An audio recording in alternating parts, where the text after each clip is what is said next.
immediately after the service, 2 undercover agents of a killer squad that has been put in place to deal with elected leaders who are not supportive of William Ruto, abducted him in full glare of the church members, and in the process almost harmed his wife.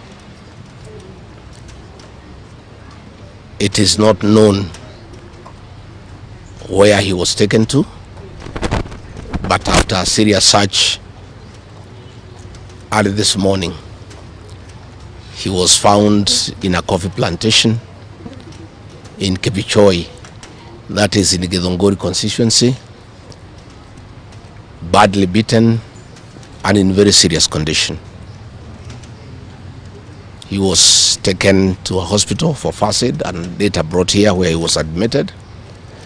And I've just seen him and I've talked to the doctors, and they have confirmed that the Honorable George Koimburi was tortured by professionals. He has serious soft tissue injuries. This is torture normally done by professionals. He has lost his voice, and the doctors are working round the clock to restore his vocal cords. And the Honorable Koimburi has been able to communicate through writing, because he is not able to speak, that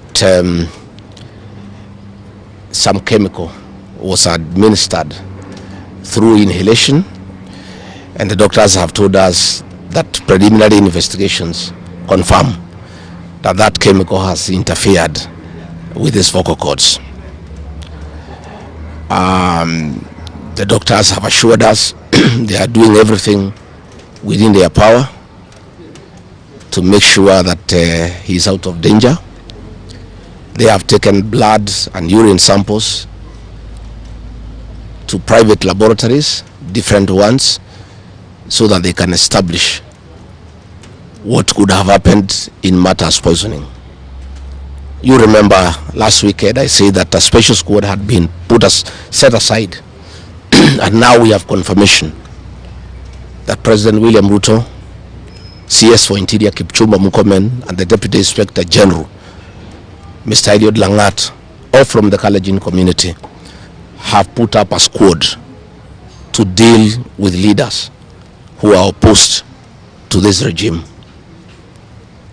The Honorable Kipchumba Murkomen has sent a message to us through common friends that his appointment to the Ministry of Interior is to make sure that William Ruto is re-elected as president, and to deal with anybody who can stop that objective.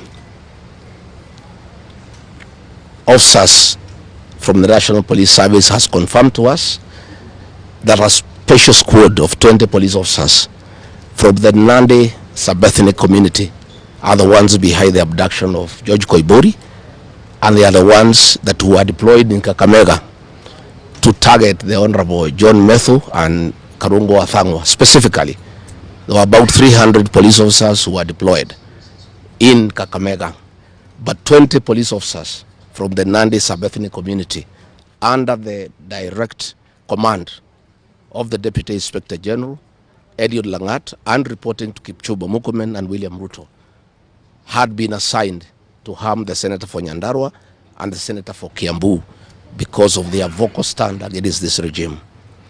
Let me say that I want to appeal to the international community to rescue this country. William Ruto has become a very vengeful dictator, and his activities are similar to the one by Dr. Dada and Mobutu Sese Seko. And the level of impunity in this country, if the international community does not come through for the people of Kenya, we are going to have not just killings, but maiming of elected leaders. What has happened to the Honorable Koimburi is a very deliberate attempt by William Ruto, Kipchumba Murkomen, and Langat to scare leaders who speak out. It is meant to scare them. It is meant to sell them fear. so that they can stop agitating for the liberation of this great republic. And I want to say that William Ruto must know it is these leaders, it is not these leaders who are against his rule. It is the people of Kenya. These leaders are simply articulating what the people of Kenya are saying. And even if he targets these leaders to kill them, to maim them, he cannot do the same to each and every Kenyan. And I want to tell him to stop spreading the narrative that the rebellion against him is coming from the people of Mount Kenya region. This rebellion is across the country, from Western Kenya, Coast Province, Northeastern, Nyanza, including his native North Rift and South Rift. Members of the Kalenjin community are also up in arms because of the misuse of public resources, mismanagement of the economy, and the fact that there is no work going on in this country. So let me appeal to the international community to take a great interest in what is happening in Kenya. And we have seen what is happening in the neighboring countries, in Tanzania, the suppression of civil society, and all those things are stemming from here in Kenya. William Ruto has become intolerant. He cannot take criticism. And the reality of one term is slowly sinking into him, that has sent him into serious desperation, that he has now formed a killer squad of his sub-ethnic community of the Nandi to deal with leaders. Let me ask the people of Kenya to be calm. I want to ask the supporters of the Honorable Koimburi to stay calm. We'll do everything possible to make sure that we are more careful in the face of the repression that is going on. You are aware that members of parliament opposed to this regime, their bodyguards have been disarmed so that they stop going for meetings and feel vulnerable. But it is very clear why they have been disarmed is to allow members of that gang that has been formed by the president to abduct them and to threaten them. And if anything happens to these members of parliament, to any leader in this country opposed to William Ruto, the president will be held to account. And let me tell William Ruto, people of Kenya cannot elect you by force. They elected you on their own free will. You are a popular leader 3 years ago, and you messed yourself up through bad governance, one-man rule, theft of public resources, wanton corruption, and tribalism. You cannot blame any of us here for the situation you find yourself in. The one-term movement is unstoppable, and there is nothing the president can do. He can kill these leaders, he can abduct them, he can torture them, but he cannot do that to all the people of Kenya.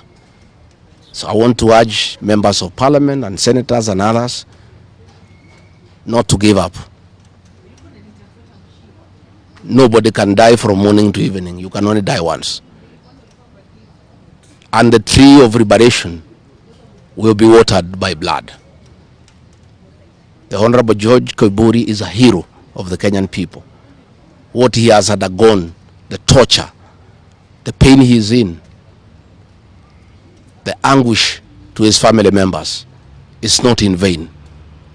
This liberation will take place, it will happen.